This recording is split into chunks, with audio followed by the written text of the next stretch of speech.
Success Mantra is a program which features people, successful individuals from various walks of life. They are less known heroes who believe in their dreams and have conviction to live their full potential. Idols, icons, innovators who care to live every moment on their own terms. Good morning, everyone. Welcome to another episode of Success Mantra, a place where you see people who are making a difference in the society every single day. Common people doing uncommon things. Our today's guest is Srikanth, and he has been into running. He has been a multinational, coach, professional, working in companies like Microsoft, which is like a path-breaking organization. He quit all that and he started on his own. He's a tremendous human being, always there to help others, always there to support others in their journey. So it's a privilege to have him on the show. Srikanth, welcome to Success Mantra, our series in Success Studio. Thank you, Sonali. Very good morning to all of you. And thank you so much, Sonali, for inviting me. And it's a pleasure and privilege to be a part of your show. And I'm just going to draw a lot of energy from you for this show. Awesome, awesome. Brilliant. So, Shrikant, before we go ahead, I would really like to understand how your journey has been because you have been an IIT and you have worked in Microsoft, you name it and you have done it, right? So many big milestones. What does the journey feel like? How enjoyable and successful you feel in terms of all these various milestones? Thank you for the asking question. I think it's a very important question, Sonali, because I come from a very, very humble background. My father never went past grade 5. My mother never went past grade 8, and they come from a very lower middle class family. And I grew up with three more siblings. So we lived in a house which was only about 500 square feet area. I mean, the entire house was that much. The only thing that my parents kept telling us is that if you want to do well in life, you have to get educated, you have to study well. And that kind of got into our head. And that's the only focus that we had when we were growing up. Of course, we did things like, playing games and this and that and all that. The study was the main focus. And that perhaps was the driving force for me at least, to look at joining IIT. And God's grace and my hard work, I managed to get there. And then I came out of IIT and got into the IT industry. And I grew up in the corporate ladder very, very quickly. I also worked for Microsoft. And then there's a point in time that I decided to quit corporate because the money was good. However, I was not enjoying the work that I was doing, right? I mean, there are people who would give anything in their life to join a dream company like Microsoft. Right. When I quit, it was a big shock for many people. I was doing extremely well. And the reason I decided to do that was I wanted to do certain things working in Microsoft, which was not available for me. I said, let me get out and explore. And then a lot of things have happened in the last 10 years. And the journey has been amazing, absolutely amazing. I have explored a lot of things. Maybe I wouldn't have done that if I continue to work for Microsoft. I can talk about it as we go along. Sure. Do you have any regrets having quit such a successful role as well as title and then coming out and starting on your own and pursuing a different kind of a dream? Right. This title, no, the title is very funny, okay? Yeah. And I always believe that if you want to lead yourself and lead others, you actually don't need a title, True. right? And I true believe in that. And if you're doing something genuine, if you're passionate about something, and people will follow. If people follow you, you automatically become a leader. You don't need a title. Yeah. So that's my personal philosophy. Sure. Have I regretted quitting Microsoft? No, not at all. Absolutely no, because I know there's only one life. You have to choose, right? So are you going to attach yourself to a big brand, or do you want to come out and take a chance to see whether you can create a brand for yourself, right? So I don't know to what extent I have created a brand for myself. At least I'm making an attempt. So that's what I'm happy about. Sure. And I never think regretted. the biggest brand is the fact that you are so empathetic and the fact that you're always willing to contribute to others' success. I think Thank you. that's something that we have Thank you, experienced Sunil. while working together and being Yeah. together. And that's phenomenal. Very few human beings really feel that way. Yeah. Thanks. Shrikant, all these various milestones and everything. Today, if you had to take a stock of things and define success for yourself, what would it be? If you ask success for me, what it means is to pursue a worthwhile goal. That's what I'll define success as, right? Sure. So success is not about achieving something or getting to the destination. Success for me personally is about going through the journey of getting to that destination, right? Sure. So when I started running, I started running. It's very funny. Okay. So people say, I want to run a 5K, 10K, 21K full marathon. I didn't have anything like that in my mind when I started running in 2013. I said, I want to start running because my discipline has gone for a whack. If I decide to run, every day I have to do this as a ritual. So let me go through this process. So that's the reason I started running. Okay.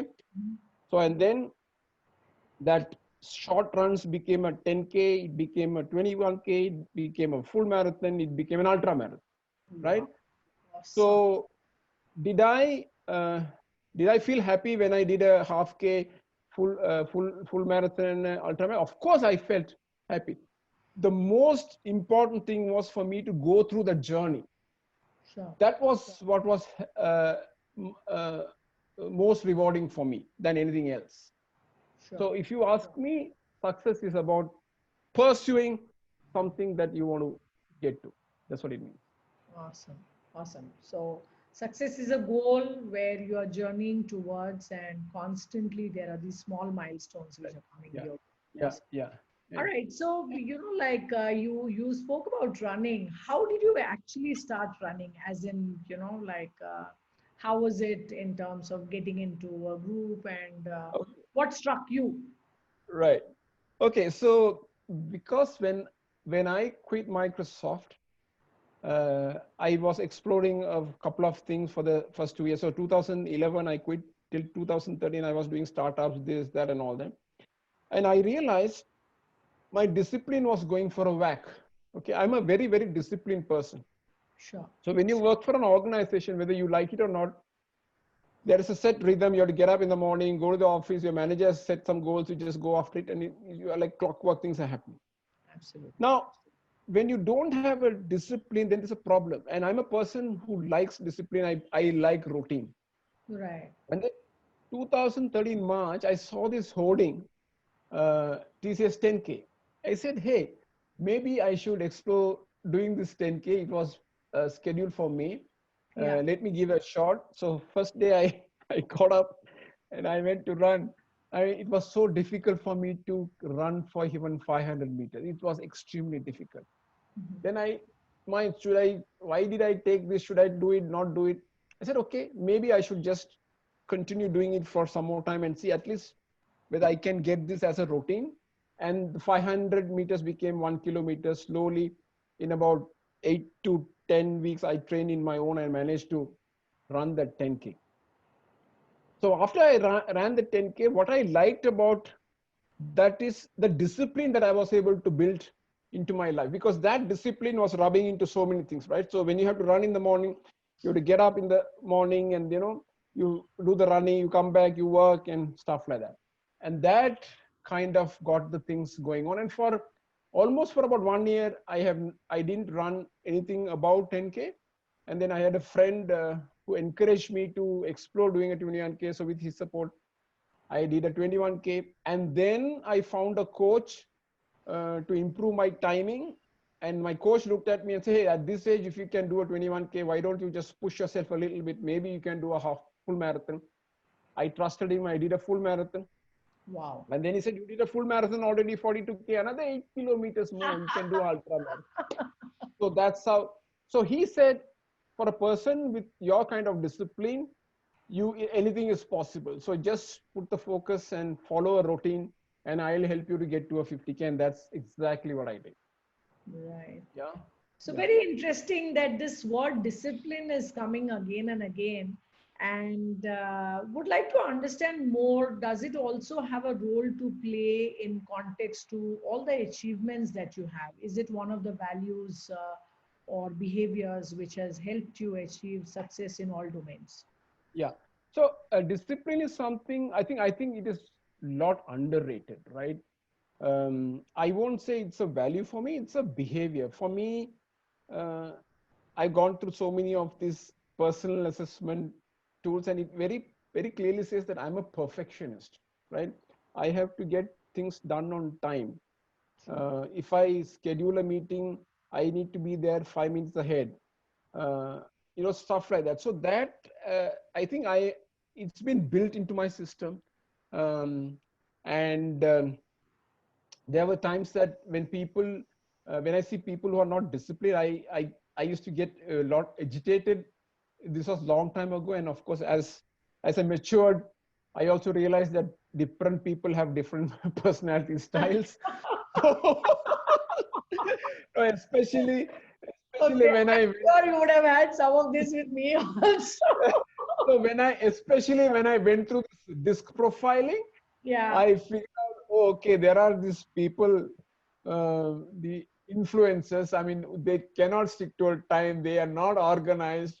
So I'm organized. I stick to a time. So that kind of helped me to recalibrate and say, okay, I am disciplined, which I will continue to do what I'm doing. I cannot expect the same thing from others. I need to accommodate. Yeah. Right.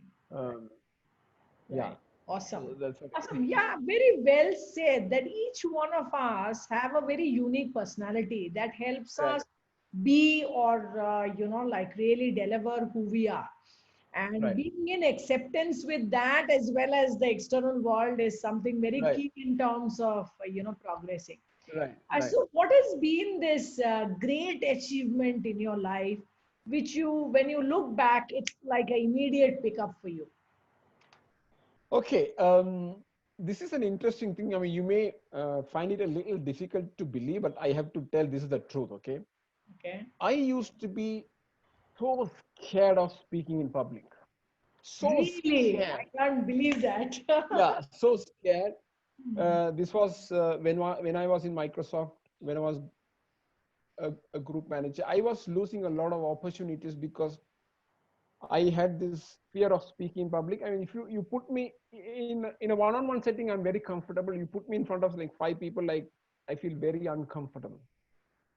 Then I was exploring many ways to overcome this fear, and I got to know about this organization called the Toastmasters, an international organization. It helps people to improve public speaking. I said, okay, let me explore this, and they have meetings happening in multiple places. They call it a club. Something similar to a Rotary chapter or a Lions chapter or something like that. So I went to this Bangalore Toastmasters on a Friday evening, 6 o'clock. And I really enjoyed being there because I love to watch people speaking so much of energy and this and that and all. I said, okay, this is a good thing. I'll come here every Friday, but I'm not going to speak. And that's the reason. And I joined that. And then they assigned a mentor to me who was 10 years younger to me. I was okay with that. I know comms about a mentor being 10 years younger. However, I never had the courage to deliver a speech. So one of the senior Toastmasters called me and said, hey, look, you seem to be so dedicated, coming to the meetings on time, staying there till the end. Why don't you start, experimenting? I said, no, I'm so scared. He said, no, you're coming like this. He gave a metaphor saying that it's like you want to learn swimming, but you're going to the swimming pool every day, but you're not jumping into the pool. So you have to jump. I said, okay. It's a I great trust. After analogy. yeah, after 3 months, October I joined. December, I reached out to my mentor and I went with the script. And then he made some correction. He got me to rehearse some 20 times. And then he got me to speak in front of like some 50 people. And there were butterflies turning in my stomach, and then I was shivering, and it was uncomfortable feeling. But once I finished speaking, people stood up and applauded, and that's when I realized, hey, man, I've broken one more barrier in my head, right? So then the immediate question I went and asked my mentor, he said, what is the highest level in Toastmasters? He's like, it's called a distinguished Toastmaster. Then I asked him, how long does it take to reach there? He said, I don't know. People have taken like some 6 years, 7 years, 10 years, 12 years. He said, you just did the first speech, right? There are multiple levels called the competent communicator, bronze and silver and gold, 40 speeches altogether. You first do the 10 speech. I said, how long will it take? He said, it may take about 1 year. I don't know what gave me this confidence. So I just set this goal saying that 3 years, I'll become a distinguished Toastmaster. Wow. That's it. So October 2006, I joined. I said September 2009, I'll become a distinguished Toastmaster. Awesome. 40 speeches in 36 months plus, some multiple leadership tracks and some office bearer posts and so many stuff I had to do. So what I did, because this discipline was my advantage, I went and spoke to people who have done very well or who have already become DTMs, went, sat with them, understood them, from them what needs to be done. So I set a goal. Okay.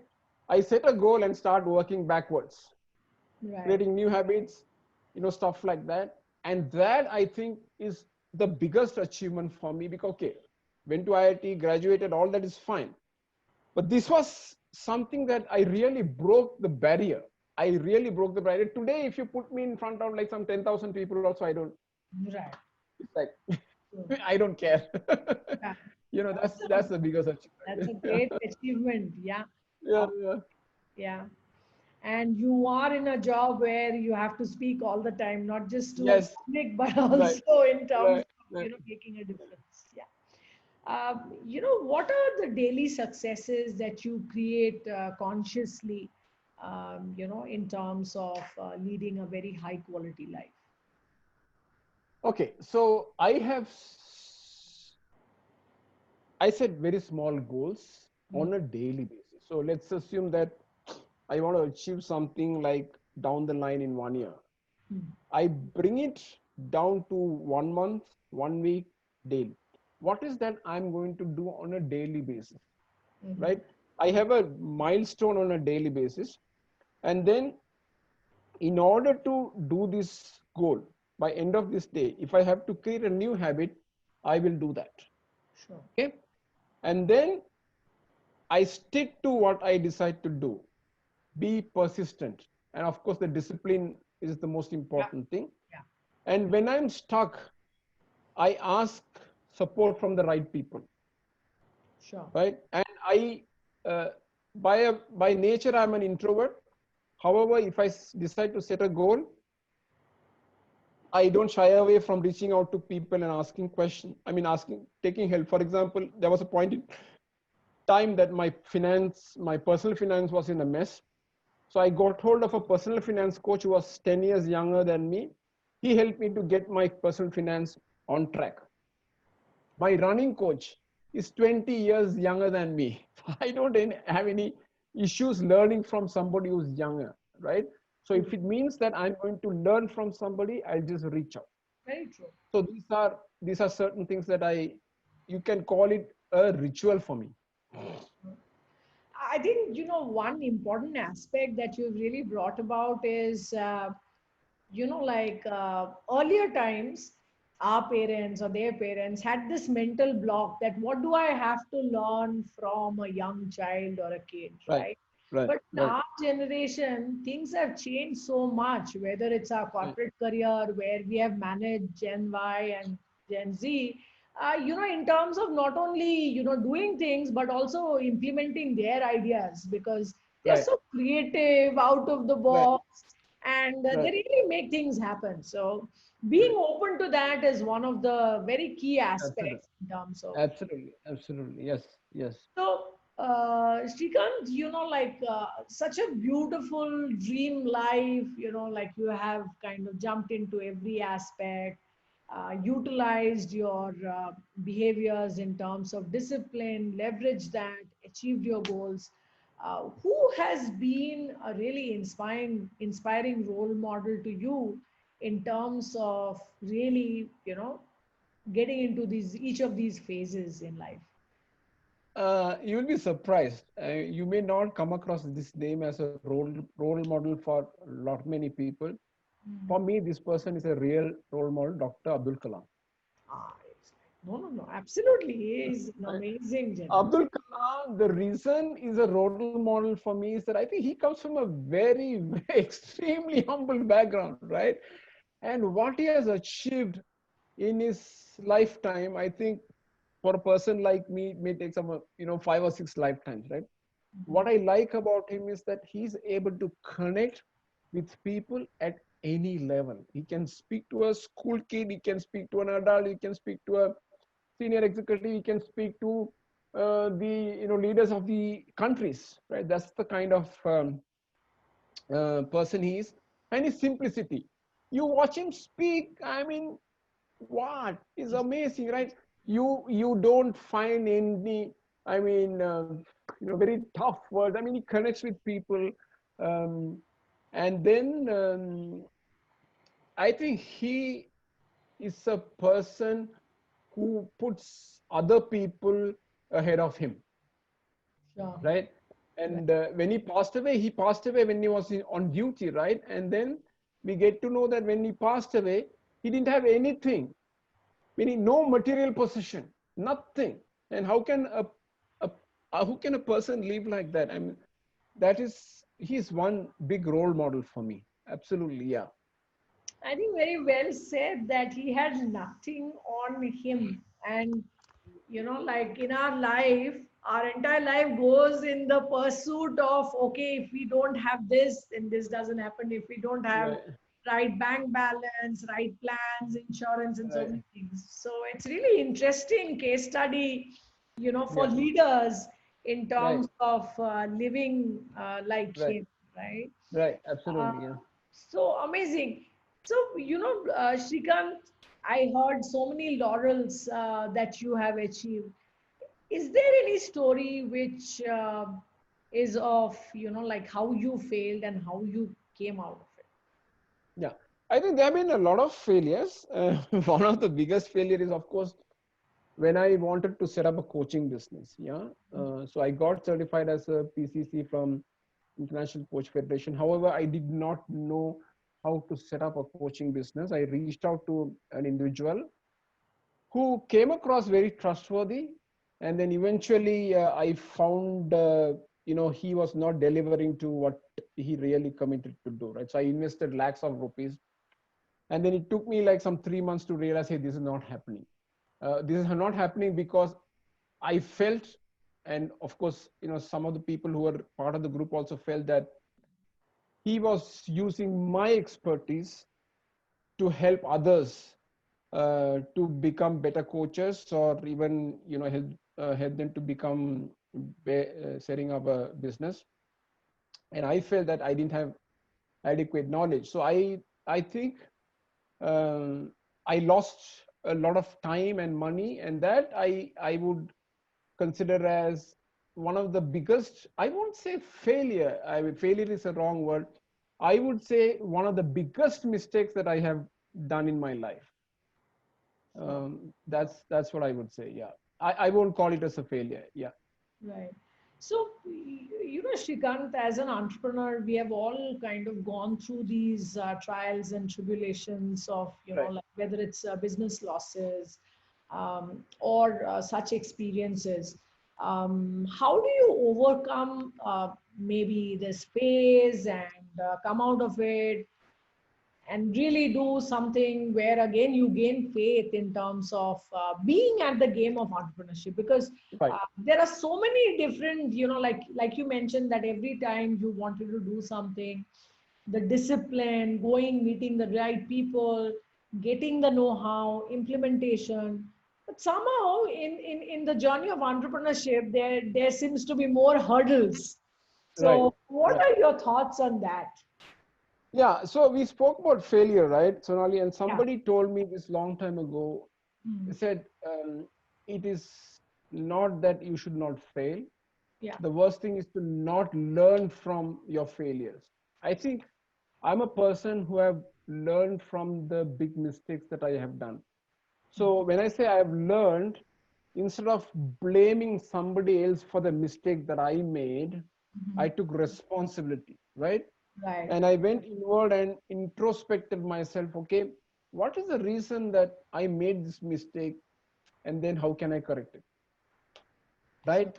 And every time I get this realization saying that, oh, I made this mistake because this happened. So that has actually helped me to raise my self-awareness. And then I said, okay, now that I know that I have made this mistake, I need to correct it. Let me find somebody who can help me to fix, Sure. right? Sure. Who can help me to fix. And if there is a skill that I need to learn, let me go and learn that skill. So instead of, for example, instead of saying that I'm an introvert, I can't meet people, I can't stand in front of a few people and deliver a speech, I decided to go and learn the skill, right? So there are a lot of people who box themselves. They do, I mean, for example, they do a disc analysis, they do a disc assessment, and they get to know that they are an introvert, and they say, I'm an introvert, I will remain like this. Say that. That is not what it is like. So you get to know about your personality so that you can start making corrections, right? I mean, you keep your core, but you just build something which can help you to move forward. So that's what I have been doing. So I have this, I had a, I mean, this gentleman passed away maybe 10 years ago, called Jim Rohn. He used to say that, uh, don't ask for, uh, no, he said, don't ask for the challenge to be reduced, ask for your skills to be increased so that you can handle the challenges. I mean, in case you didn't know that, Jim Rohn was Tony Robinson's Yeah, mentor. I First, know. No, I've. I'm a very big fan of Jim Rohn. Yeah, I mean, I follow a lot of stuff that he In says. fact, Yeah. Tony Robbins used to do marketing and sales and all Right, those right, elements for, right, right, Jim. Amazing. right. Sure. Yeah. Awesome. So, we had a great time, Shrikant, in terms of understanding your life journey, your successes, your greatest achievement, and how you have really transcended every barrier in terms of creating a beautiful ecosystem for yourself. What is this mantra or message that you would like to leave our audience with? Okay, this is a mantra. It's not my mantra. It's once again a mantra or a quote by Jim Rohn, where he said, success is not something you achieve. Success is something that you attract by the person you become. Awesome. Right? Awesome. So I tell, it doesn't matter you are able to reach the goal or not. What is that you become as a person, Sure. taking that journey towards the destination? That is more important than the destination. I think that would be my mantra for anybody. That's brilliant. Very well said. Thank you so much. So, there you are, ladies and gentlemen. We had this wonderful guest today, Shrikant, whose biggest learning in life has been to stay disciplined and also attract success in everything that he does by way of reaching out to the right people, by way of learning new skills, and by way of never say die attitude. So thank you, Shrikant, and once again, all the very best for all the great things that you do. Thank you, Shonali. Thank you so much, and we should keep talking quite often. Yeah. All